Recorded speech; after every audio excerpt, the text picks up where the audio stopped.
Chapter 49 starts off with a view of the absolute annihilation that Ren just did. She asks Kyuka to undo the slave transformation. She complies with her request and releases Yuki. Ren thinks about how Yuki draws out Kyuka's ability to the max, and that even Tenka has her eyes on him. She also asks about the reward that Kyuka has to perform. Kyuka shows what reward Yuki deserved for today as Ren slightly smiles.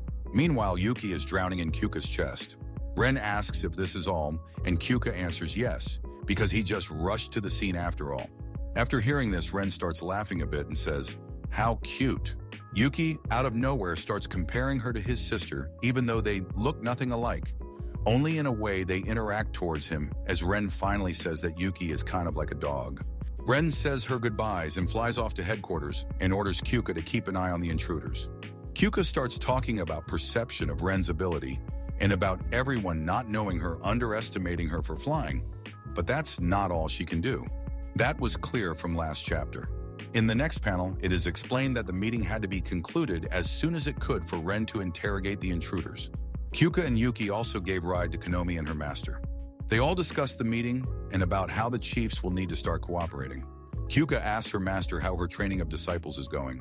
She says that they are not bad, but not as good as Kyuka. Konomi jumps into the conversation, speaking highly of Kyuka and wanting to train with her, and she says she wouldn't mind. After seeing this, Yuki just smiles.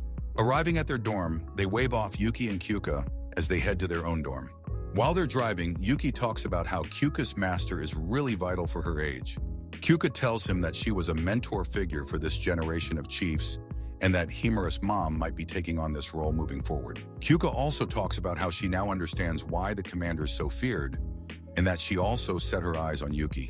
Yuki is surprised by that. Meanwhile, Kyuka tells him that Ren likes animals, especially dogs, so that might be the kink of hers for Yuki.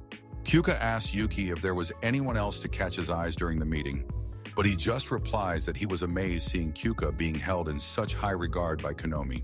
Kyuka shrugs this off by calling out Yuki's flattery, but he really meant it. We then see a beautiful panel of Kyuka smiling.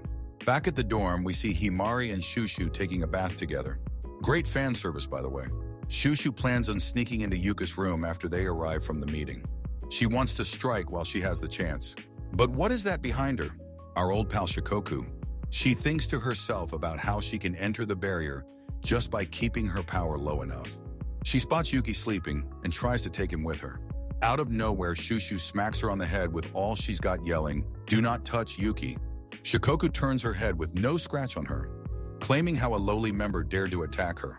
But then a blinding light gets between them and pushes Shikoku to the ground, calling her a lowly trespasser.